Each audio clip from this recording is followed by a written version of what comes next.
کی غلامی، یہ رحمت کی غلامی، سنی دعوت اسلامی۔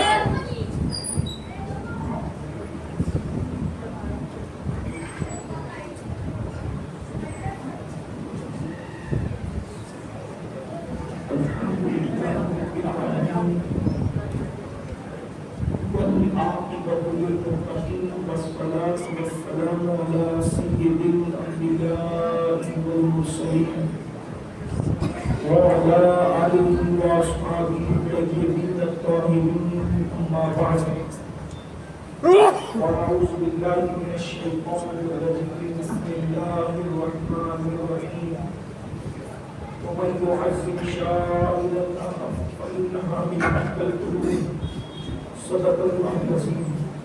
غوث اعظم بمنی بے سر و سامہ مددے قبلے مدد کعبے مدد انتظار کرم تست من عیدیا اے خدا دیو خدا بینو خدا دا مدد فقیر دابے بدا افتاد کشتی ضعیفان و شکستہ رات کشتی بحق کے خواجہ عثمان حروم مدد کن مدد کن مدد کن یا معین الدین چشتی۔ منبر پر رونق افروز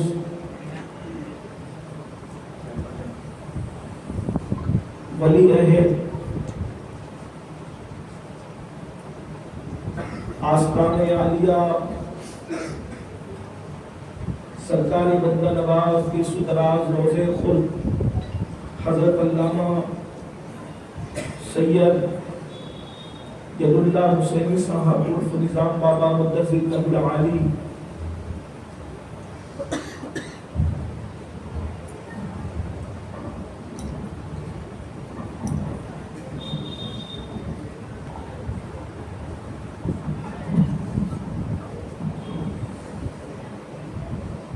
ارادت مکرم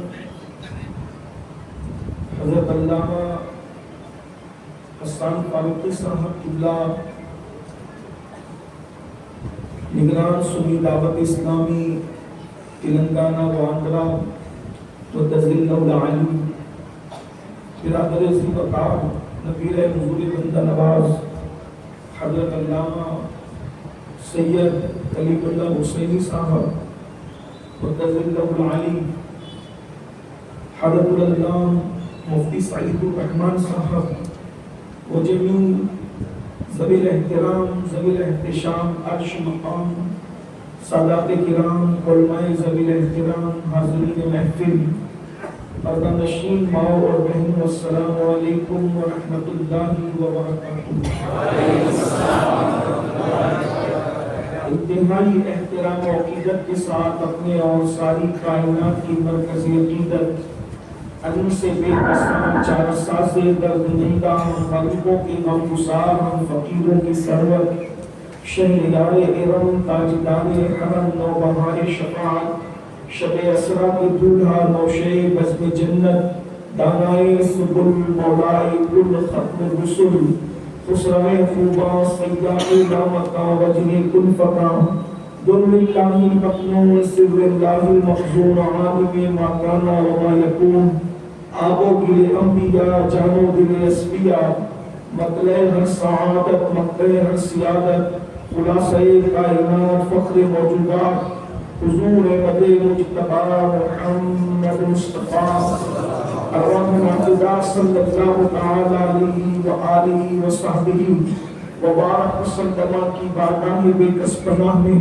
جس طریقے سے پڑھاؤ سب مل کر بلند آواز سے میرے ساتھ پڑھنے الصلاۃ والسلام علیک یا رسول اللہ، الصلاۃ والسلام علیک یا نبی اللہ، الصلاۃ والسلام علیک یا حبیب اللہ، وعلى آلك وأصحابك يا نور الله صلى الله تعالى عليك وسلم۔ وہ صبح لالا زار پھرتے ہیں تیرے دن اے بہار پھرتے ہیں، جو تیرے در سے یار پھرتے ہیں، در بدر یوں ہی خوار پھرتے ہیں، اس گلی کا گدا ہوں میں جس میں، اس گلی کا گدا ہوں میں جس میں مانگتے تاجدار پھرتے ہیں، اس گلی کا گدا ہوں میں جس میں، اس گلی کا گدا ہوں میں جس میں مانگتے تاجدار پھرتے ہیں۔ پھول کیا دیکھو میری آنکھوں میں، دشت طیبہ کے خواب پھرتے ہیں، جان ہے جان کیا نظر آئے، کیوں عدو گرد غار پھرتے ہیں، لاکھوں قدسی ہے کار خدمت پر، لاکھوں گرد مزار پھرتے ہیں، رکھیے جیسے ہیں خانہ زاد ہیں ہم، یا رسول اللہ رکھیے جیسے ہیں خانہ زاد ہیں ہم، مول کے اے دار پھرتے ہیں، کوئی کیوں پوچھے تیری بات رضا، تجھ سے کتنے ہزار پھرتے ہیں۔ آج کی یہ خوبصورت حسین و جمیل محفل استقبال ماہ رمضان اور اصلاح عقائد و اعمال کے حوالے سے انعقاد پذیر ہے۔ آپ نے مجھ سے پیشتر بہت بڑے بڑے علماء، زعماء، خطبہ، مفکرین کے خطابات اور ان کے ملفوظات سماعت کر لی ہے۔ تھوڑی دیر کے لیے میں حاضر ہوں، آیہ کریمہ کے جس حصے کی تلاوت کی گئی ہے اس سے متعلق میرا اللہ مجھے حق کہنے اور آپ سب کو حق سن کر اس پر عمل کرنے اور اسے عام کرنے کی توفیق عطا فرمائے۔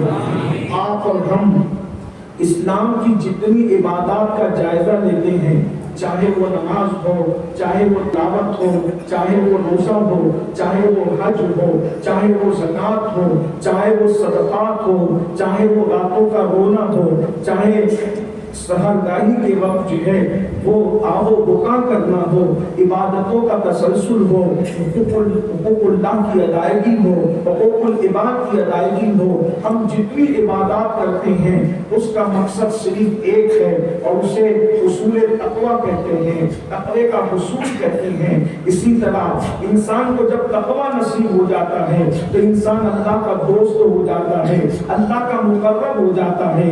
خدا کے قرب کے لیے تقوی کی دولت ضروری ہے۔ جس کو تقوی نصیب ہو گیا وہ اللہ کا دوست بن گیا۔ نماز کا مقصد کیا ہے؟ تقوی حاصل کرنا۔ روزے کا مقصد کیا ہے؟ تقوی حاصل کرنا۔ نماز کے متعلق قرآن کہتا ہے قد افلح المؤمنون الذین هم فی صلاتهم خاشعون، جو تقوی کے ساتھ، خشیت کے ساتھ اپنی نمازوں کو ادا کرتے ہیں وہ مراد کو پہنچے۔ یا ایھا الذین آمنوا کتب علیکم الصیام کما کتب علی الذین من قبلکم لعلکم تتقون، ایمان والوں تم پہ روزے فرض کیے گئے جیسا کہ اگلوں پہ فرض کیے گئے تھے تاکہ تم متقی بن جاؤ۔ اسی طریقے سے اسلام میں تقوی کی اہمیت ہے، اس لیے کہ جو متقی ہوتا ہے وہ اللہ کا دوست ہوتا ہے۔ آخرت کس کے لیے ہے؟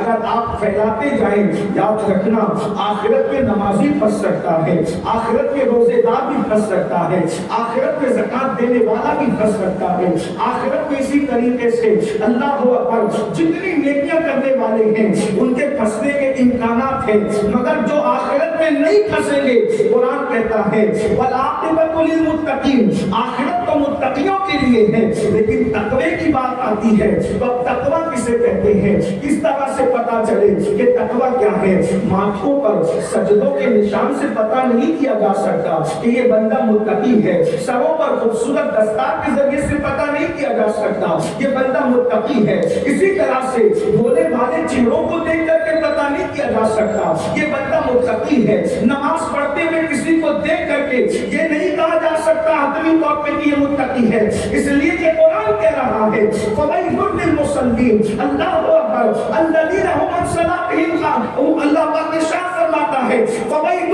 لِّلْمُصَلِّينَ الَّذِينَ هُمْ فِي صَلَاتِهِمْ خَاشِعُونَ هُمْ عَنْ صَلَاتِهِمْ سَاهُونَ، اللہ پاک ارشاد فرماتا ہے ان نمازیوں کے لیے ویل ہے جو اپنی نمازوں سے بھولے بیٹھے ہیں، یعنی اپنی نمازوں کے حوالے سے غفلت کرتے ہیں یا نمازوں میں دکھاوا کرتے ہیں۔ الذین هم یراؤون، جو دکھاوا کرتے ہیں،